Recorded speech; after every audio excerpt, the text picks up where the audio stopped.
La Sala Electoral del Tribunal Supremo de Justicia de Venezuela suspendió a 3 candidatos de la oposición y una chavista del estado Amazonas. La medida fue tomada a pesar de que 2 horas antes la Mesa de Unidad Democrática había recusado a 5 magistrados que, según la normativa venezolana, no tendrían autoridad para decidir sobre el caso. Además, la decisión también sería inconstitucional, pues según el artículo 200 de la Carta Magna venezolana, y abrimos comillas, los diputados o diputadas a la Asamblea Nacional gozarán de inmunidad en el ejercicio de sus funciones desde su proclamación hasta la conclusión de su mandato. La decisión deja momentáneamente a la oposición sin la mayoría calificada, ganada con sus 112 escaños en las urnas del pasado 6 de diciembre. Según la medida de la Sala Electoral, la elección de los diputados tendrá que volverse a realizar para el estado Amazonas. Además, la Sala admitió otros 4 recursos de impugnación, aunque en estos casos consideró improcedente dictar medidas cautelares. Se hicieron básicamente 2 diligencias, una recusando a todos los magistrados de la Sala Electoral, básicamente para impugnar su imparcialidad. El acto o la consecuencia inmediata de la presentación de esto es que todos estos magistrados deben separarse inmediatamente, hoy mismo, del expediente. Para el momento en que nosotros presentamos esas diligencias, como bien decía el diputado Calzadilla, no había ninguna decisión tomada. Por lo que para este momento ya ellos no pueden tomar la decisión, están legalmente impedidos de hacerlo. En un comunicado, la oposición venezolana representada en la Mesa de la Unidad Democrática rechazó la decisión tomada por la Sala Electoral del Tribunal Supremo de Justicia. Un TSJ vacacional no puede mutilar la representación nacional elegida por el pueblo soberano. Una sala electoral con la mayoría de sus miembros titulares de viaje, incorporando a otros de reciente y aún más dudosa legitimidad en su designación, no está en capacidad de vulnerar, modificar o cercenar al poder legislativo escogido mediante el voto popular. La Mesa de la Unidad Democrática ratifica al pueblo venezolano que no permitiremos que su voluntad y su voto sea irrespetado. Reiteramos que los 112 diputados de la Unidad Democrática tomarán posesión el próximo 5 de enero. Con decisiones como estas, la burocracia derrotada genera inestabilidad y zozobra. Al tratar de bloquear la salida electoral a la crisis nacional, la burocracia derrotada promueve violencia. Por esto decimos a todos los venezolanos, con o sin uniforme, sean del partido que sean, y a toda la comunidad internacional, que con más firmeza que nunca perseveraremos en el camino del cambio pacífico y democrático. Establecemos contacto en vivo en Miami, Florida, con Carlos Ramírez López, abogado constitucionalista y analista político internacional. Señor Ramírez, un buen día para usted. Gracias por acompañarnos y atendernos tan tempranito en la mañana, hoy 31 de diciembre. Para los venezolanos es cosa de primer orden. Casi no podemos ni dormir ante tantos sucesos que ocurren. Sin duda, termina un año bien complicado para los venezolanos. Señor Ramírez, estábamos leyendo el artículo 200 de la Constitución Bolivariana de Venezuela y dice textualmente: los diputados o diputadas de la Asamblea Nacional gozarán de inmunidad en el ejercicio de sus funciones desde su proclamación hasta la conclusión de su mandato. Ya estos diputados fueron proclamados por el Consejo Nacional Electoral tras las elecciones del pasado 6 de diciembre. Entonces, ¿de qué se trata esto? Es un abuso más, con la diferencia que este es un abuso mayor, porque este se ha pasado, se pasaron. Fíjense usted que viendo uno la página del Tribunal Supremo de Justicia se da cuenta es que el Tribunal Supremo de Justicia está de vacaciones. La sala electoral, entre ellas, abrieron la sala electoral el día 30 y el mismo día recibieron 7 demandas de impugnaciones y el mismo día emitieron la decisión suspendiendo a los diputados del estado Amazonas. Tuvieron tiempo de abrir la sala, recibir 7 demandas, analizarlas y decidirlas y suspender a los diputados del estado Amazonas. Por otra parte, se nota que hubo una coordinación entre los demandantes y la sala electoral, que eso desvirtúa completamente lo que es el sentido de un poder judicial. Además de eso, como si fuera poco, la sala electoral se ha atrevido a atacar la inmunidad ya adquirida por los parlamentarios elegidos y además proclamados como diputados por las juntas electorales. Esto se sale de todo cauce.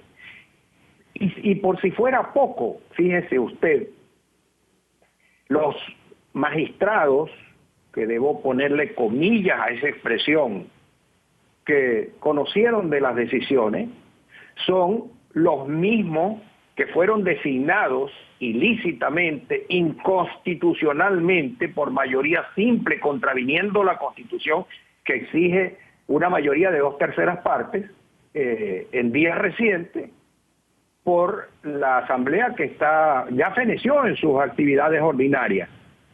Los mismos interesados cuyo nombramiento ha sido cuestionado desde todo punto de vista, son quienes han decidido esta suspensión de los diputados, que les corresponde examinar el tema de la legitimidad de su magistratura. No hay ningún punto de vista legal que obligue a la Asamblea Nacional ni a ningún ciudadano venezolano a admitir como legítima esta decisión. Esta es una decisión inconstitucional y por lo tanto no es de obligatorio acatamiento. Esta decisión no debe ser reconocida por la nueva Asamblea Nacional, que ha de instalarse el próximo día 5 de enero. Ahora, obviamente esto tenía toda la intención de quitarle, por lo menos en dicho, la mayoría a la oposición venezolana y de alguna manera también sabotear las enmiendas legislativas que quisieran hacer a partir de su entrada en vigor. Una jugarreta muy interesante que podría incluso de alguna manera blindar al oficialismo. Pero legalmente, constitucionalmente, usted como abogado nos podría decir qué tiene que hacer en este momento la oposición venezolana, sobre todo, por ejemplo, cuando la OEA se ha manifestado en contra de esta actitud del oficialismo, pero legalmente, ¿qué se tiene que hacer? Pues fíjese usted que esto no es un problema que puede resolverse solo en términos jurídicos, en términos procesales, en términos parlamentarios. Este es un problema de naturaleza política que involucra a todo el país y más allá del país, a todas las organizaciones de los Estados americanos, a toda la Organización de Estados Americanos, en cuanto que está en juego también la Carta Democrática, que han firmado la mayoría de los países de la América, entre ellos Venezuela, es firmante. Se está desconociendo la potestad popular de designar sus órganos legislativos.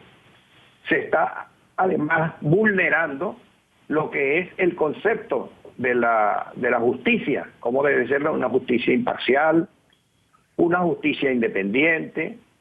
Se está afectando el tema de la legitimación de los poderes públicos como entes que deben colaborar entre sí.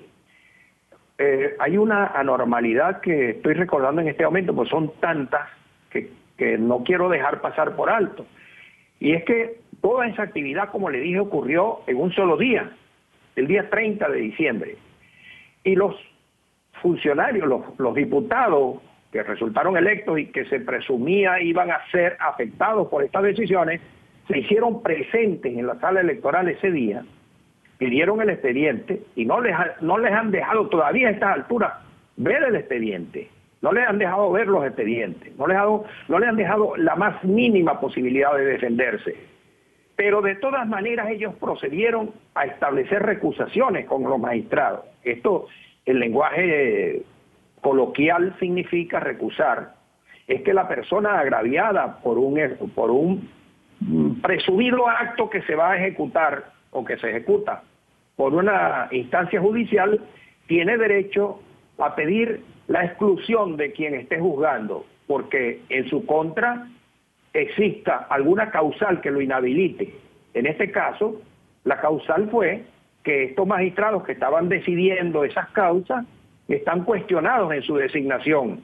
Han sido cuestionados públicamente, sean con nombres y apellidos, son funcionarios públicos, incluso diputados del partido de gobierno, están ejerciendo como magistrados. Y estos señores fueron recusados y no le hicieron caso a nada. Esto no es una decisión judicial. Esto es simple y llanamente un abuso como ha sido bien calificado por la Mesa de la Unidad Democrática, por la Unidad Opositora Venezolana Democrática, un golpe de Estado de naturaleza electoral. De manera que ningún venezolano está obligado a acatar esa decisión. Ilegalmente, ¿qué se puede hacer contra un acto ilegal? ¿Qué se puede hacer contra un acto ilícito? Pues nada, no sé, los venezolanos estamos amarrados de manos porque ante quién se puede recurrir de unas instancias que están totalmente tomadas desde el punto de vista político partidista y que en Venezuela se sabe, no es ningún secreto, que no existe independencia de poderes. Hay un solo poder, que es el poder ejecutivo, que es el que hace, que legisla, es el que nombra a los magistrados, el que emite las líneas de conducción de todos los poderes públicos. Realmente los venezolanos estamos de manos atadas. La única manera es invocar y llamar al pueblo venezolano, al pueblo que se le está conculcando su derecho a la participación electoral y a designar sus diputados y sus representantes en el proceso electoral, llamarlos a que salgan a defender, llamar al pueblo que salga a defender su voto. La Mesa de la Unidad Democrática ha dicho claramente, el 5 de enero se va a instalar la Asamblea Nacional con los 112 diputados electos. El 6 de diciembre, las pasadas elecciones, el 6 de diciembre, no se va a aceptar, no se va a reconocer esta ilegítima decisión. Y ya la OEA también se ha pronunciado al respecto. Luis Almagro, el secretario general de la Organización de Estados Americanos, ha pedido que no se distorsione la voz del pueblo. Agradecemos a Carlos Ramírez López, abogado constitucionalista, analista político internacional, por habernos acompañado aquí en la mañana de NTN. Muchas gracias a ustedes por la entrevista. Buen día y feliz año.